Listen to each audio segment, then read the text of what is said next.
Hello students.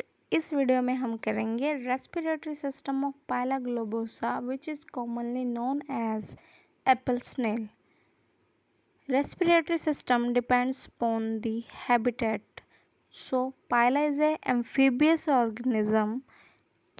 Its respiratory system consists of two type of organ. First is ctenidium or gills for the aquatic respiration, and another is pulmonary sac or lung for the aerial respiration. The left and right nasal lobe act as accessory organ. First of all, start with the ctenidium or gills. Ctenidium is a elongated structure made up of single series of lamella. ये एक मोनोपेक्टिनेट गिल है. Such type of gills जिसके अंदर जो लैमिलाज हैं वो one sided होते हैं, वो मोनोपेक्टिनेट कहलाता है. ब्रैंकियल चैम्बर के अंदर फिट होते हैं टेनेडियम. ये सभी के सभी जो लैमिला है वो इक्वल साइज़ के नहीं हैं, मिडल में से ज़्यादा बड़े हैं, बिगेस्ट है, और जो इनका बोथ एंड्स हैं वहाँ से ये नैरो हैं, रिड्यूस साइज़ के हैं. नेक्स्ट है टेनेडियम एक्सटेंड होते हैं from the free margin of mantle cavity to the posterior end of the cavity. Lamella के अगर हम स्ट्रक्चर को क्लोजली देखें तो कुछ ट्रायंगुलर शेप का होता है ये, और लीफ लाइक स्ट्रक्चर है जो कि अटैच्ड है with the mental bye there base. तो ये जो बेस है इसका सेंट्रल एक्सिस कहलाता है, तो ये इसके हेल्प से जुड़ा हुआ होता है with the mental. Transversely arranged होते हैं ये एक दूसरे के पीछे और एक रॉ बना देते हैं and extended longitudinally by this side of rectum. Next है line of attachment of the lamella to the wall of mantle cavity is known as central axis, जो कि हम पहले ही बात कर चुके हैं. जिसका स्मॉलर राइट साइड है उसे एफरेंट साइड कहते हैं, और जो ब्रॉड एक्सटेंसिव लेफ्ट साइड है वो इफरेंट साइड है इसकी.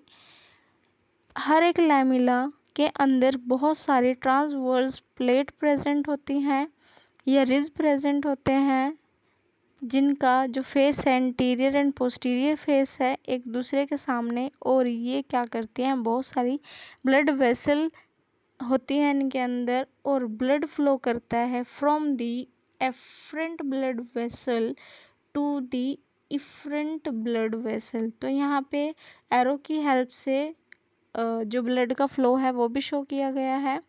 नेक्स्ट है अगर लैमिला का हम टीएस देखें तो ये एक टीएस है. Each lamella is made up of double layer of epithelial cell, जिनको एक नैरो स्पेस प्रेजेंट होता है इनके बीच में. और ये जो एपिथेलियल सेल्स हैं ये 3 टाइप की होती हैं. फर्स्ट इज़ नॉन सिलिएटेड, तो ये जो एरिया है जहाँ पे सिलिया प्रेजेंट नहीं है वो नॉन सिलिएटेड है. सेकंड इज़ सिलिएटेड जहाँ पे सिलिया प्रेजेंट है. Third is glandular underlying the epithelium of connective tissue and oblique fibers. Next, the muscle fiber lies in the mental epithelium. तो ये वाला जो एरिया है ग्लैंडुलर पार्ट है, इसके नीचे ये जो एरिया है जहाँ पे basement connective tissue, basement membrane, muscle fibre और पेलियल एपिथेलियम प्रेजेंट है. ये एरिया क्या करता है, कनेक्शन है in between the ctenidial axis and the mantle. Next है टेनिडियम इनर्वेटेड है by the nerves from the left pleural and supra intestinal ganglia. ये जो वर्ड है यहाँ पे लेफ्ट प्लूरल गैंग्लिया, तो टेनिडियम के अंदर जो लेफ्ट प्लूरल गैंग्लिया है वो नर्व्स जाती हैं, लेकिन जो टेनिडियम है वो राइट साइड पे प्रेजेंट है. तो इसका मतलब ये हुआ ड्यूरिंग डेवलपमेंट जब टॉर्शन होता है इसके अंदर, तो जो गिल्स हैं जिनका ओरिजिन लेफ्ट साइड पे था वो ट्विस्ट होकर शिफ्ट कर जाते हैं to the right side.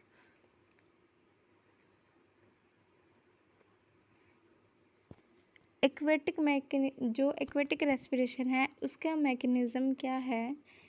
जब एनिमल सबमर्ज्ड रहेगा वाटर के अंदर तो जो लेफ्ट न्यूट्रल लोब है वो फुली एक्सटेंडेड हो जाएगी और एक गटर लाइक स्ट्रक्चर बना लेगी, जिसकी हेल्प से जो वाटर है एंटर कर जाएगा मेंटल कैविटी में और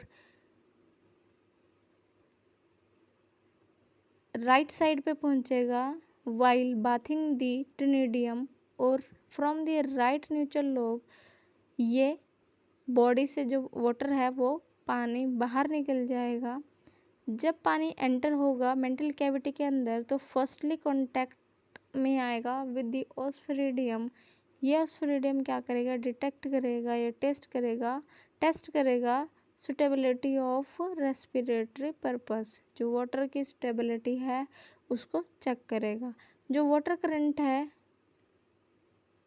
evidently drawn into the mental cavity by alternating lowering and raising of the floor of mental cavity। तो एक बार जो मेंटल कैविटी का फ्लोर है वो रेज करेगा या लोअर डाउन करेगा, उसकी हेल्प से ही वाटर एंटर करेगा इन दी मेंटल कैविटी। और ये जो एक्टिविटी है होती है with the protrusion and retraction of head and by the ciliary action of cilia of the ctenidium leaflet. तो ये जो डायग्राम है ये एक्वेटिक रेस्पिरेशन का डायग्राम है। तो जो वो हमने थ्योरी में पढ़ा ये इस डायग्राम के थ्रू हम करते हैं। तो लेफ्ट न्यूट्रल लोब से हमेशा वाटर एंटर करेगा।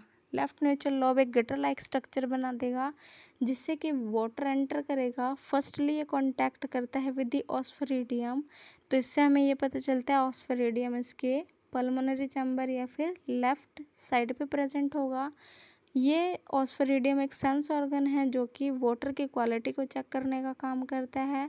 फर्दर वाटर मूव करेगा in the pulmonary chamber and finally into the branchial chamber जहाँ पर गिल्स प्रेजेंट है। जो ये गिल्स वाला एरिया है ये हाईली वेस्कुलर है। यहाँ पर ऑरिकल के साथ जो वेसल्स हैं वो प्रेजेंट हैं। लंग्स के अंदर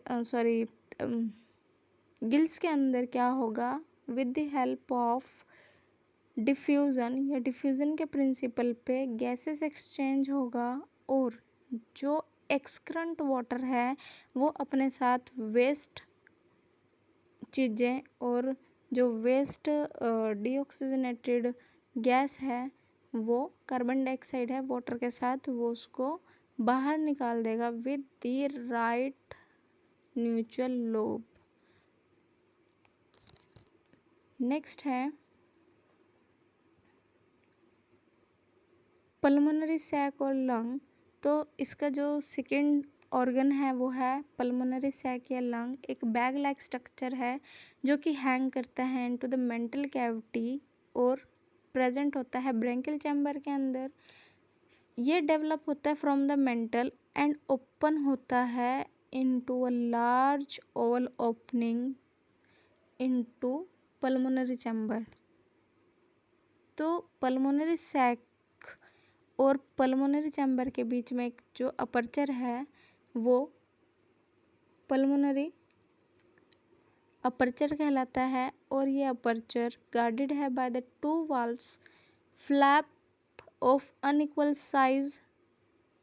जो लेफ्ट फ्लैप है वो कम्प्लीटली ओवरलैप कर जाती है राइट को ताकि जो अपर्चर है वो अच्छे से क्लोज हो सके। जो सैक की वॉल है हाईली वेस्कुलर और मस्कुलर है। डोर्सल वाल पल्मोनरी चैम्बर की पिगमेंटेड है और जो वेंट्रल वाल है वो क्रीमी वाइट कलर की है।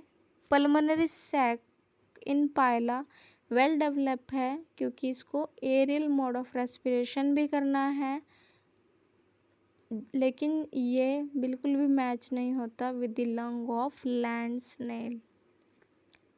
नेक्स्ट है एरियल रेस्पिरेशन का मैकेनिज्म।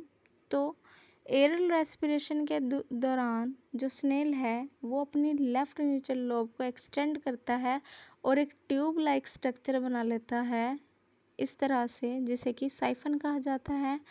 20 मिलीमीटर लेंथ हो सकती है इस साइफन की, और ये जो साइफन है ओपन होता है एक्सटीरियरली, ताकि जो सरफेस जो एयर है वो एंटर कर सके।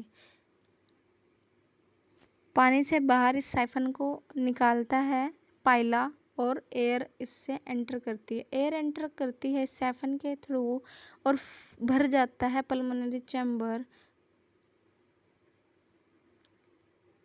नेक्स्ट है इंस्पिरेशन एंड एक्सपिरेशन, होती है with the help of lowering and raising of floor of mantle cavity by the alternate protrusion retraction of head.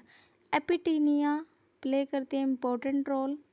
जब एपिटीनिया रेज होगी तो वो मेंटल को पुश करेगी, मेंटल वॉल को, और जिसकी वजह से जो एयर है उसको एंटर नहीं होने दिया जाएगा ब्रैंकियल चैम्बर के अंदर। डोर्सल और वेंट्रल वॉल पल्मोनरी चैम्बर की है, ऑलरेडी पता है हमें, हाईली वैस्कुलराइज्ड है वो। और जो ब्लड है इसके अंदर, उनमें क्या होगा, क्योंकि पल्मोनरी चैम्बर की वॉल्स हैं वो, तो गैस एक्सचेंज होगा, कार्बन डाइऑक्साइड बाहर चली जाएगी और जो ऑक्सीजन है वो ब्लड के अंदर आ जाएगी। ये जो डायग्राम है ये है एरियल रेस्पिरेशन का मैकेनिज्म शो किया है। तो इसमें क्या है, एक साइफन की फॉर्मेशन हुई है। इस साइफन की हेल्प से एयर एंटर करेगी in the pulmonary chamber through an aperture. जो ये पल्मोनरी सैक है ये हाईली वेस्कुलर है। यहाँ पे क्या होगा, गैस एक्सचेंज होगा, और with the help of same aperture, जो फाउल एयर है जिसके अंदर कार्बन डाइऑक्साइड की अमाउंट ज़्यादा है वो बाहर निकलेगी with the help of this siphon.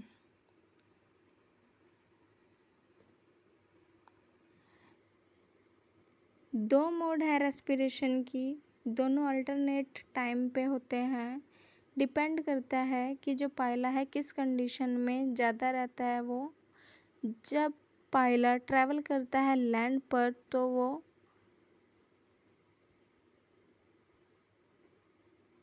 Pulmonary method से रेस्पायर करता है, लेकिन अगर उसको वाटर के अंदर रहना है या फिर तो वो गिल से करेगा, या वाटर के अंदर रहते हुए वो पल्मोनरी रेस्पिरेशन भी कर सकता है with the help of left neutral lobe, जो कि एक साइफन की तरह एक्ट करती है। जब स्नेल खुद को हिबरनेट करता है तो उसके अंदर एक्टिविटीज़ डिक्रीज हो जाती है, तब भी वो पल्मोनरी सैक का यूज़ करता है फॉर द रेस्पिरेशन।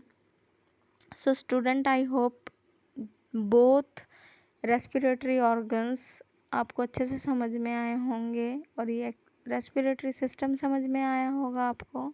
तो स्टूडेंट, थैंक यू फॉर